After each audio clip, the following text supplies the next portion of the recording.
பீஸா எப்போவுமே கடையிலேயே வாங்கிட்டு இருக்கீங்களா? பிள்ளைங்க கேட்டு அடம் பிடிக்கிறாங்கன்னா, கண்டிப்பா வீட்லயே ட்ரை பண்ணுங்க. நான் சொல்ற மெஷர்மெண்ட்ட மட்டும் நோட் பண்ணி செஞ்சு பாருங்க. டேஸ்ட் கடையில வாங்குற மாரியே இருக்கும். அதுக்கு 1 1/2 teaspoon yeast, 1 1/2 teaspoon sugar, warm water add பண்ணி ஓரமா வச்சுக்கோங்க. இப்போ 1 1/2 கப் மைதா, கொஞ்சமா உப்பு, சர்க்கரை ஆட் பண்ணி ஈஸ்ட் ஆக்டிவேட் ஆயிருக்கு. அத ஆட் பண்ணி கொஞ்சமா தண்ணி சேர்த்துக்கோங்க. தண்ணி சேர்த்து நல்லா கைவிடாம கலந்து விட்டுட்டே இருங்க.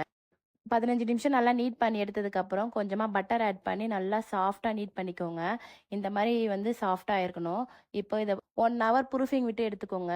இப்போ நான் சொன்ன மெஷர்மெண்ட்டில் 3 பீஸாக செய்யலாம், மீடியம் சைஸு. 3 லேயராக கட் பண்ணி ரவுண்டாக நம்ம வந்து ஷேப் பண்ணி எடுத்துக்கலாம். 1 இன்ச் வர வரைக்கும் நல்லா திக்காக தட்டிக்கோங்க. ரொம்ப கனமாக தட்டினீங்கன்னா உள்ளெல்லாம் வேகாமல் போயிடும். இந்த மாதிரி ஃபோக் இருந்ததுன்னா இந்த மாதிரி குத்தி எடுத்துக்கோங்க. ஃபர்ஸ்ட் லேயரில் பீஸா சாஸ் ஆட் பண்ணிக்கலாம். ரெண்டாவது உங்களுக்கு பிடிச்சமான வெஜிடபிள்ஸ் இல்லைன்னா சிக்கன் ஆட் பண்ணிக்கோங்க. கடைசியாக ஆரிகேனோ, சீஸு, சில்லி ஃப்ளேக்ஸ் சேர்த்துக்கலாம். குக்கரில் பண்ணுறீங்க அப்படின்னா 10 நிமிஷம் வந்து ப்ரீ ஹீட் பண்ணிவிட்டு 20 நிமிஷம் குக் பண்ணி எடுத்துக்கோங்க. விசில் போட வேண்டாம். அதுவே ஓவனில் பண்ணுறீங்க அப்படின்னா 10 நிமிஷம் ப்ரீ ஹீட் பண்ணிவிட்டு 15 நிமிஷம் குக் பண்ணி எடுத்திங்கன்னா சூப்பரான பீஸா ரெடி ஆகிடும். மெஷர்மெண்ட் எல்லாம் ஃபர்ஸ்ட் கமெண்ட்டில் பின் பண்ணியிருக்கேன். வீட்டில் ட்ரை பண்ணி பாருங்கள். உங்கள் கேங்லேயே எந்த ஃப்ரெண்டுக்கு பீஸா பிடிக்குன்னு மறக்காமல் கமெண்ட் பண்ணிட்டு போங்க. ஷேர் பண்ணுங்கள். தேங்க்யூ.